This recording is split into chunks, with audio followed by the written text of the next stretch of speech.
வணக்கம் வணக்கம் ஃப்ரெண்ட்ஸ், நல்லா இருக்கீங்களா? என்னடாப்பா ஒரு புது மாதிரியான லொக்கேஷனு, பார்க்குறது வித்தியாசமாக இருக்கா? ஒன்றும் கிடையாது. முன்னாடி வா, ஃப்ரேம்லேயே வரமாட்டேன், எப்போ பார்த்தாலும் ஃப்ரேமில் வரமாட்டார். இவர் ஃப்ரேமில் தெரியவே மாட்டார். இப்போ தான் ஃபஸ்ட் டைம் வெளியே கூப்பிட்டு வந்திருக்கோம். வணக்கம், நல்லா இருக்கீங்களா? நல்லா இருக்கேன் சார். இவர் பேர், என்னுடைய பேர் தான் சுரேஷ். ஆக்சுவலாக சவுண்ட் எஃபெக்ட் இன்ஜினியர், நம்ம 𝐓𝐴𝐸𝐻 சிறப்பு சத்தம் அப்படி சொல்லுவாங்க. அதுவும் ரொம்ப ரொம்ப டேலண்டட் பர்சன். மன உளைச்சல் படம் நீங்கள் பார்த்துருப்பீங்க இல்லையா? அந்த படம் எல்லாம் பார்த்துருப்பீங்க. எல்லாம் என்ன பாராட்டினீங்க?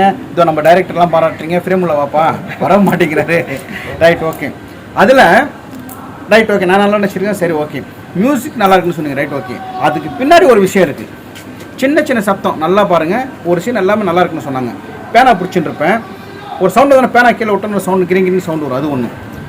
பிரிண்டர்லேருந்து ஒரு சவுண்டு வரும், அந்த அரிசி தட்டுற சவுண்டு வரும், அலையோட சவுண்டு வரும். அந்த மாதிரி சின்ன சின்ன படம் ஃபுல்லாக சவுண்டு, குட்டி குட்டி குட்டி குட்டி சவுண்டு வந்திருக்கும்.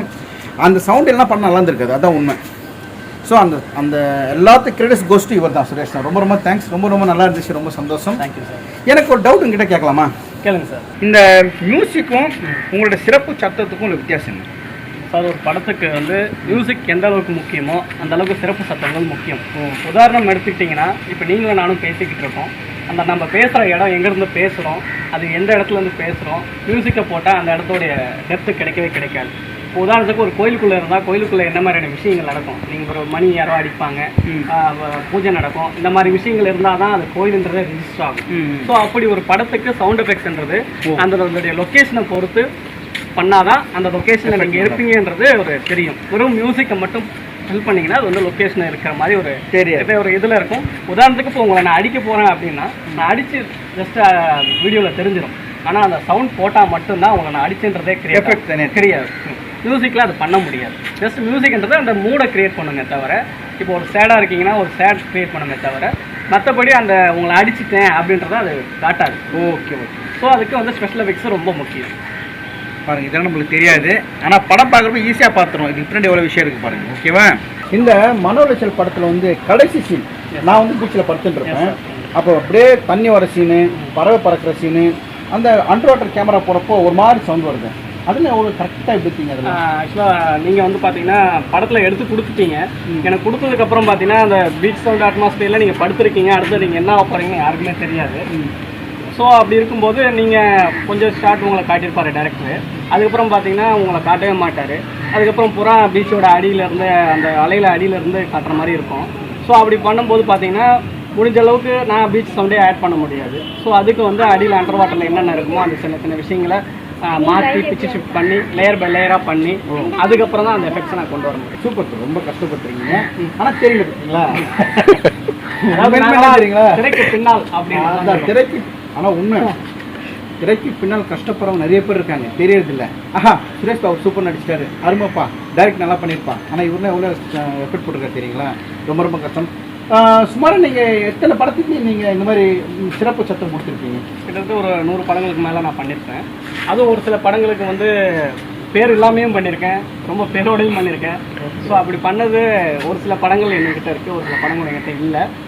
நிறைய ஃபெமிலியரான சேனலுக்கெல்லாம் பண்ணி கொடுத்துருக்கேன். சூப்பர். 2-3 சேனல் பேர் சொல்லுங்கள். நாளை இயக்குனர் அப்படின்ற ஒரு என்னுடைய ஃப்ரெண்ட் சர்க்கிள் இது மாதிரி பண்ணும்போது, படம் பண்ணும்போது அவங்களுக்கு பண்ணி கொடுத்துருக்கேன். அப்புறம் ஹாஃப் பாயில்ன்ற ஒரு சீரிஸ் பார்த்துருப்பீங்க. அதில் ஓப்பனிங் 2 எபிசோடு நான் பண்ணேன் ஆக்சுவலாக. ஸோ இதெல்லாமே மிக்சிங். இதெல்லாம் நீங்கள் ஒரு மைண்ட் ரிலாக்ஸிங் இதெல்லாம் பண்ண முடியும் இல்லையா? மைண்ட் ரிலாக்ஸிங் ஆனால் அதில் உட்காந்தா மைண்ட் ரிலாக்ஸிங்கே குறைஞ்சிரும். ரீசன் என்னென்னா, அந்த சீனில் என்னென்ன இருக்குது, அந்த சீனில் என்னென்னலாம் கொண்டு வரணும், அப்படி கொண்டு வரும்போது நம்மகிட்ட இருக்கா இல்லையா, கிரியேட் பண்ணுமா அப்படின்ற விஷயத்த பார்க்கணும். டேரக்டர் என்ன எதிர்பார்க்கறாருன்றதை பார்க்கணும். இப்போ மை நேம் இஸ் படத்துக்கு நீங்கள் பண்ணிட்டு இருக்கீங்க இல்லையா? நான் நடித்து நம்ம வினோத் டைரக்ட் பண்ணது நடிச்சுருக்கேன். படம் எப்படி இருக்கு உங்களுக்கு? எப்படி படம் ஒரு ஓவராலாக பார்த்தா உங்கள் படம் எப்படி இருக்குது? ரொம்ப நல்லாவே இருக்குது. ஒரு 1 hour போகிற ஒரு ஃபீல் இல்லை. ஸோ இதெல்லாமே நல்லா இருக்குது. இப்போது எனக்கு ஒரு பெருமையாக இருக்குது நான் சொல்கிறதுக்கு. என்னோட ஃபேன்ஸ், பிரதர்ஸ் அண்ட் சிஸ்டர் பார்த்துட்டு இருப்பாங்க. அந்த மை நேம் இஸ் படம் அவங்க பார்க்கல, ஸ்டில் மட்டும் கம்யூனிட்டியில் பார்த்துருப்பாங்க. என் கெட்டப்பெல்லாம் வேறு மாதிரி இருக்கும். ஒரே ஒரு வார்த்தை, அந்த படத்தில் என்னோட நடிப்பு எப்படி இருக்குது அது மட்டும் சொல்லுங்கள். அந்த படத்தில் பார்க்கும்போது உங்கள் மன உளைச்சலோட அதில் இன்னும் கொஞ்சம் முதிர்ச்சியாகவே இருந்தது. ஆக்சுவலாக கேரக்டராக ஒரு சில விஷயத்தை நீங்கள் நல்லாவே பண்ணியிருந்தீங்க. ஒரு சில இடங்களில் பார்த்தீங்கன்னா அந்த டாமினேட் உங்களுக்கு ஆப்போசிட் இருக்கிற ரோல் ஸ்கோர் பண்ணியிருப்பாங்க, உங்களை கம்பேர் பண்ணியிருப்பாங்க. ஒரு சில இடத்துல நீங்கள் இண்டிவிஜுவலாக இருக்கும்போது பார்த்தீங்கன்னா நீங்கள் நல்லா ஸ்கோர் பண்ணிட்டு போயிட்டீங்க. ஸோ உங்களை சொல்லும்போது ஆளுக்கு வந்து 50-50 என்ன ஸ்கோர்? அவர் யாருன்னா ஒன்றும் கிடையாது, நம்ம டாக்டர் தான். டாக்டர் நான் தான் பண்ணிடுறோம், போட்டி போட்டு தான் பண்ணோம். அவர் ஒரு நடிப்பு நடிச்சா நான் ஒரு நடிப்பு, அது மாதிரி மாறி மாறி இதுதான் அதான் கரெக்டாக ஜட்ஜ் பண்ணியிருக்கேன். அதான் நான் கேட்டேன், ஓகேவா? ஸோ அந்த படத்துக்கோசம் நிறைய பேர் வெயிட் பண்ணிட்டு இருக்காங்க. அந்த படத்துக்கு முழுக்க சிறப்பு சத்தம் ஆல் கிரெடிட்ஸ் கோஷ்டி வருது. ரொம்ப கஷ்டப்பட்டு பண்ணிட்டு இருக்காரு. தண்ணியில் நடந்து போகிற சீன்லாம் ஒரு மாதிரி புலக்னு இருக்கும். நீர்வீழ்ச்சி ஒரு சீன் இருக்குது, ஒரு ஷாட் இருக்குது. அந்த ஷாட்டில் கூட நான் ஜஸ்ட்டுன்னு கேட்டேன், இவர் அமிச்சு சூப்பராக இருந்துச்சு, வேறு லெவலில் இருந்துச்சு. என்ன சொல்கிறதுன்னு தெரில. அதானே திரைக்கு பின்னாடி இருந்து சாதிக்கிறவங்க, திரைக்கு முன்னாடி இருந்து சாதிக்கிறவங்க, இவங்கெல்லாம் வெளியே வரமாட்டேங்கிறாங்க. வெந்த மூஞ்ச காமிக்கலாம், அதை இன்றைக்கி கூட்டின்னு வாங்க சொல்லிட்டு பேசிட்டு இருக்கோம். ரொம்ப சந்தோஷப்படுறேன் பார்த்தது. அந்த சவுண்ட் எப்படி கிரியேட் பண்ணீங்க? அந்த தண்ணி நடந்து போகிற ஆக்சுவலாக வந்து ஒரு சில சவுண்ட்ஸ் பார்த்தீங்கன்னா லைப்ரரியாவாக இருக்கும் எல்லாருக்கிட்டையுமே. ஒரு சில சவுண்ட்ஸ் வந்து லைப்ரரி கிடைக்காது, இல்லை ரியாலிட்டிக்காக இருக்காது. அந்த சவுண்டுக்கு இப்போ உதாரணத்துக்கு நடந்து போகிறார் அப்படின்னா, நடந்து போகிற இடத்துல சவுண்டு வந்து எப்படி இருக்குன்றதோ அது நம்மகிட்ட இருக்கலாம், இல்லாமலும் போகலாம். ஸோ ஒரு சில சவுண்ட்ஸ் வந்து நம்ம கிரியேட் பண்ணால் மட்டும்தான் அந்த சீனுக்கு மேட்ச் ஆகும். இப்போ நீங்கள் வந்து உங்களுடைய அந்த மை நேம்ஸில் பார்த்தீங்கன்னா ஒரு காட்டுக்குள்ளே ஒரு ஜங்கிளில் அந்த இதுக்குள்ளே ஆற்றுக்குள்ளே வந்து இறங்கி நீங்கள் 2 பேர் கான்வர்சேஷன் இருந்துகிட்டே இருக்கும். ஆமாம். ஸோ படம் ஃபுல்லாகவே அந்த சவுண்ட் எஃபெக்ட்ஸ் அந்த கிட்டத்தட்ட ஒரு 3 நிமிஷம் 4 நிமிஷம் அந்த சவுண்ட் இருந்துகிட்டே இருக்கும்.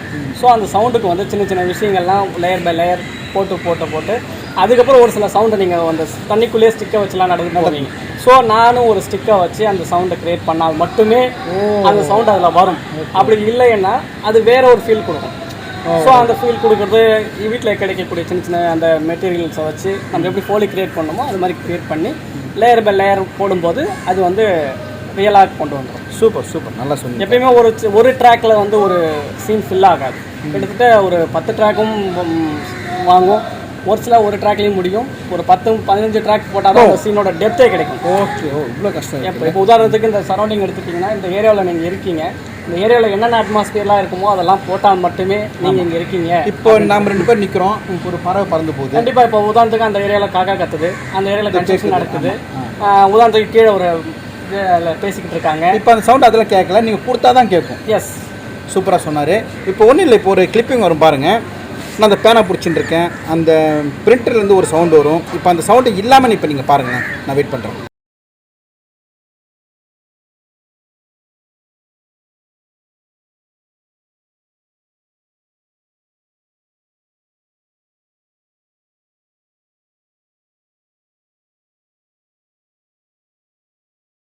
சவுண்டெல்லாம் கேட்டிங்க எப்படி இருக்கு? மொக்கையாக இருந்திருக்குமே. சரி, இப்போ சவுண்டோட வருது, கொஞ்சம் கேளுங்களேன். நான் இங்கே நிற்கிறேன், கேளுங்க.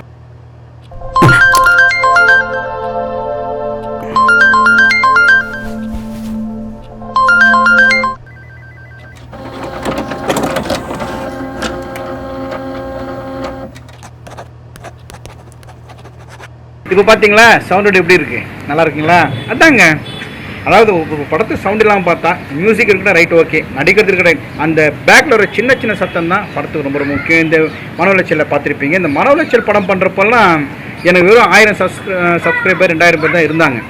ரொம்ப கஷ்டப்பட்டோம். வினோத்கிட்டையும் இல்லை, நம்மகிட்டையும் கிடையாது. அப்போ இவர் வந்து ரொம்ப கம்மியாக தான் வாங்கினார் ஃபஸ்ட்டு ஸ்டார்டிங்.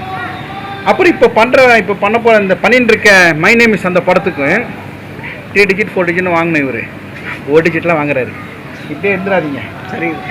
எல்லாரும் சப்போர்ட் பண்ணுறாரு பயங்கர. இல்லை, உங்களுடைய படங்கள் உங்களுக்கு மன உளைச்சலை பொறுத்த வரைக்கும் இந்த படம் இன்னும் நிறைய வேலை இருக்குது, நிறைய இருக்குது. இருந்தாலும் நல்லா பண்ணியிருக்கீங்க, நல்லா வந்திருக்குன்ற ஒரு காரணத்துக்கு என்னுடைய சப்போர்ட் அப்படின்ற ஒரு இதுதான். அப்புறம் மன உளைச்சல் அப்புறம் தான் நம்மளது வந்து சப்ஸ்கிரைபர் பிரதர்ஸ் அண்ட் சிஸ்டர்ஸ்லாம் சப்போர்ட் பண்ணி சல்லுன்னு போய்ட்டு இன்னைக்கு கிட்டத்தட்ட 90,000 வியூஸ் போயிருக்கு. அது எவ்வளோ பெரிய விஷயம்.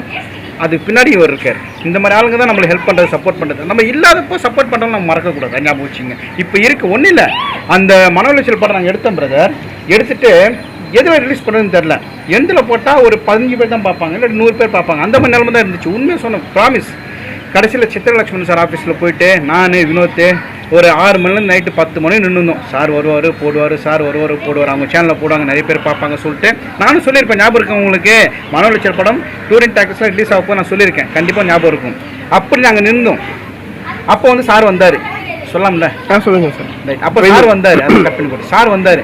வந்துட்டு படத்தை பார்த்தாரு. ஜஸ்ட் கடகடன்னு பார்த்துட்டு பேர் மாற்றிருப்பான் சொன்னார். அடுத்து ஃபாண்ட்டெல்லாம் சரியில்லை, ஃபாண்ட்டை மாற்றிருப்பானார். எனக்கு கண்ணில் கடகடன்னு தண்ணியாக வந்துச்சு. ஏன்னா இவ்வளோ கஷ்டப்பட்டு பண்ணோம், இந்த மாதிரி ஆயிடுச்சு சொல்லிட்டு சரி சொல்லிட்டு வெயிட் பண்ணி பார்க்கலாம். சரி கொஞ்சம் வெயிட் பண்ணலாம் சொல்லி வெயிட் பண்ணோம். உடனே நம்ம சப்ஸ்கிரைபர்ஸ் ஒரு வாட்டி பேசி சொன்னேன், இந்த மாதிரி மன உளைச்சல் படம் பண்ணியிருக்கேன் போட போகிறாங்கன்ட்டு. கடன்னு சப்ஸ்கிரைப் பண்ணிட்டாங்க, பிரதர் சிஸ்டர்லாம் வந்துட்டாங்க. சரி நம்ம சேனலில் போட்டேன் நான் சொல்லி போட்டேன், வேறு லெவலில் போயிடுச்சு. அதன் மூலமாக இப்போ நிறைய ஷார்ட் ஃபிலிம்லாம் புக் ஆகிருக்கேன், படமும் புக் ஆகிருக்கேன். எல்லாம் உங்கள் சப்போர்ட்டு தான். இதுக்கு பின்னாடி இருக்கிறதெல்லாம் இந்த மாதிரி ஒரு சிறப்பான பணியாளர்கள் மட்டும்தான். இவங்க நம்ம தேங்க்ஸ் சொல்லி ஆகணும். ரொம்ப ரொம்ப ரொம்ப தேங்க்ஸ். உங்களால் லைஃப்பில் மறக்க மாட்டேன். நீங்களும் இந்த மாதிரி நீங்கள் ஏற்கனவே பண்ணி சொல்ல தேவையில்லை, கஷ்டப்பட்டு வளர்ந்து நீங்கள் ஹெல்ப் பண்ணுறீங்க இல்லையா? ஓகே, அது வரைக்கும் ரொம்ப சந்தோஷம். லாஸ்ட்டாக ஒன்று சொல்ல ஆசைப்படுறேன். இந்த படத்துக்கு எனக்கு சான்ஸ் கொடுத்த வினோத்துக்கு வந்து நான் ரொம்ப நன்றி சொல்கிறேன். ஏன்னா நான் ஒரு சில படங்கள் பண்ணிவிட்டு கடமைக்குன்னு பண்ணிவிட்டு அந்த படத்தை ஃபீல் பண்ணிட்டு போவேன். இந்த படத்தில் நான் ரொம்ப மெனக்கட்டினான்றது எனக்கு தெரியல, படத்துக்கு அப்புறம் நீங்கள் தான் சொல்லணும். நல்லா இருக்கு. ஸோ அதுக்கப்புறம் மை நேம் இஸ் பாருங்கள், உங்களுடைய வியூஸை வந்து கமெண்டில் பண்ணுங்கள். அண்ட் வந்து என்ன கரெக்ஷன் இருந்தாலும் சொல்லுங்கள், அதை நாங்கள் திருத்திக்கிறோம். எல்லாமே ஒரு படத்துக்கு முக்கியம்தான். அதில் மியூசிக்கும் முக்கியம், ஆக்டிங் முக்கியம், டைரக்ஷன் முக்கியம். ஒன்றும் இல்லை, இந்த படத்துக்கு இந்த சவுண்ட் எஃபெக்ட் இல்லைன்னா எப்படி இருந்திருக்கும் கொஞ்சம் யோசிச்சு பாருங்களேன். புரியுதுங்களா? அதான். ஸோ இன்றைக்கி ஒரு கூட்டு வந்து உங்ககிட்ட பேசணும்னு சொல்லி நினச்சேன், ரொம்ப பேசிட்டேன். இன்னும் ரொம்ப தேங்க்ஸ் ப்ரோ, ரொம்ப சப்போர்ட் பண்ணுறதுக்கு. ஏன்னா சுரேஷ் ப்ரோ இல்லைன்னா சத்தியமாக ஃபிலிம் வந்து ரொம்ப டம்ப்பாக இருக்கும், காது கேட்காத மாதிரி இருக்கும் ஃபிலிம் பார்க்கும்போது.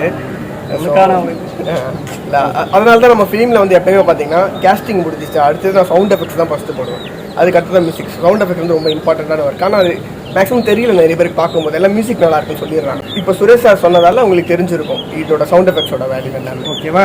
ரொம்ப ரொம்ப தேங்க்ஸ். பாய், நன்றி, வணக்கம்.